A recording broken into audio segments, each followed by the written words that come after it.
सबसे बहुत बड़ी अपडेट आ रही है, यानी कि रेलवे में जितने भी कैंडिडेट्स ने स्टेज 1 का पेपर दे दिया है, यानी कि मान लीजिए सीबीटी 1 का पेपर दिए दिया है, तो उनका फ़ीस अब रिफ़ंड करने का प्रोसेस आ चुका है। ये पूरा प्रोसेस 30 अप्रैल तक चलेगा, यानी 14 अप्रैल से लेकर 30 अप्रैल तक आप अपने बैंक डिटेल को अपडेट करके आप अपना फ़ीस, यानी कि जो भी आपने फॉर्म भरते समय पेमेंट किया था उसका फ़ीस रिफ़ंड पा सकते हैं। तो ये कैसे आपको करना है, किस प्रकार से करना है और किस तरीके कब तक आपका पेमेंट आ जाएगा आपके अकाउंट में। यहाँ पे दोस्तों बहुत सारे कैंडिडेट जो पूछेंगे, सर मैं उस समय मेरे पास खाता नहीं था, मैंने अपनी मम्मी का अकाउंट लगाया था, मैं अपने पापा का अकाउंट लगाया था। तो मैं उनको बताना चाहता हूँ कि चाहे आप जिसका भी अकाउंट लगाए होंगे फ़ीस पेमेंट करते हुए, या फिर आपने ऑनलाइन फ़ीस सबमिट करते हुए दिया था, या दुकान से आपने भरवाया था, तो इस समय जो अपडेट का प्रोसेस दिया गया है उसमें आप अपने मम्मी का अकाउंट दे सकते हैं, या अपने पिताजी का अकाउंट दे सकते हैं, या फिर आपके पास अगर खुद का अकाउंट है तो आप उसका भी अकाउंट दे सकते हैं। तो चलिए मैं आपको बताता हूँ किस तरीके से आपको करना है। यहाँ पे आप देख सकते हैं ये नोटिफिकेशन शो हो गया यार, ये लास्ट डेट यानी कि 30 अप्रैल लास्ट डेट रखी गई है शाम 5 बजे तक। और यहाँ पे आप देख सकते हैं गवर्नमेंट ऑफ इंडिया यानी मिनिस्ट्री ऑफ रेलवे के अंतर्गत ये सूचना प्रसारित की गई है। तो यहाँ पे सबसे पहले इस फॉर्म को भरने के लिए, यानी कि अपना बैंक डिटेल अपडेट करने के लिए, यहाँ पे आपको अपना पंजीकरण नंबर, जिसे हम रजिस्ट्रेशन नंबर बोलते हैं, वो, और यहाँ पे आपको अपना जन्म तारीख और ये कैप्चा भर के आपको सबमिट बटन पे क्लिक कर देना है।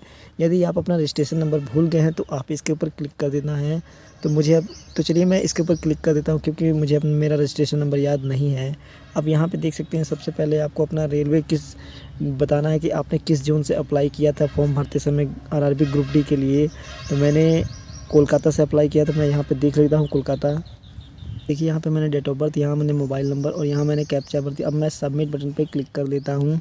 जैसे यहाँ पे लिख के आ रहा है योर रजिस्ट्रेशन आईडी इज़, तो यहाँ पे देख सकते हैं 10 अंकों का होता है। अब यहाँ से आप कट कर देंगे ना, होम पे क्लिक करते हैं तो आपके सामने इस प्रकार का पेज ओपन हो जाएगा। अब यहाँ पे आपको जो आपने कॉपी किया है उसे आपको यहाँ पे भर लेना है, पे सबमिट बटन पे क्लिक कर देना है। यहाँ पे सबमिट बटन पे क्लिक करते ही देख सकते हैं आपका रजिस्ट्रेशन नंबर, आपका नाम, आपका डेट ऑफ बर्थ, आपका किस आप कैटेगरी से हैं। आप देख सकते हैं यहाँ पे मैंने यहाँ पे कितना पैसा फ़ीस पेमेंट किया है, 500 किया, और मुझे 400 रुपये रिटर्न होगा, देख सकते हैं। और यहाँ पे देख सकते हैं आधार नंबर मैंने नहीं दिया था, ये मेरा मोबाइल नंबर हो गया। यहाँ पे मैं अपना अकाउंट नेम लिखूँगा अब इस समय भरते समय, और यहाँ पे फिर से दोबारा अकाउंट नंबर डालना, फिर आईएफएससी कोड डालना, फिर आपकी जो बैंक में नाम है वो डालना है, फिर आपको यहाँ पे टिक करके सबमिट बटन पे क्लिक कर देना। तो चलिए मैं भर लेता हूँ। अब यहाँ पे दोस्तों मैं आपको बताना चाहता हूँ कि यहाँ पे जो आपने अगर ओबीसी से अगर अप्लाई किया है तो आपको 400 रुपये रिफ़ंड मिलेगा। यदि आप एससी एसटी हैं तो आपको 250 रुपये का पेमेंट रिसीव होगा। आपने यदि फर्स्ट एग्ज़ाम दे दिया है, तब अगर आपने फर्स्ट एग्ज़ाम नहीं दिया है, यानी कि सीबीटी का पहला एग्ज़ाम नहीं दिया है, तो आपका पेमेंट रिसीव नहीं होगा। अब मैं आपको बताना चाहता हूँ कि यहाँ पे जो आपने कोई डिटेल गलत आपको नहीं भरना है, सभी डिटेल आपको सही भरना है। तो यहाँ पे आपको अपने बैंक का नाम भी बताना है कि आप किस बैंक में अपना पैसा रिसीव करना चाहते हैं। तो मैंने यहाँ पे सब डिटेल भर ली है, बट मैंने टिक कर दिया, जैसा कि देख सकते हैं। अब मैं सबमिट बटन पे क्लिक कर लेता हूँ, ताकि यहाँ पे आपको आधार नंबर भरना ही पड़ेगा, बिना आधार नंबर भरे आपका काम नहीं चलेगा। तो मैं यहाँ पे ओके करके भर लेता हूँ।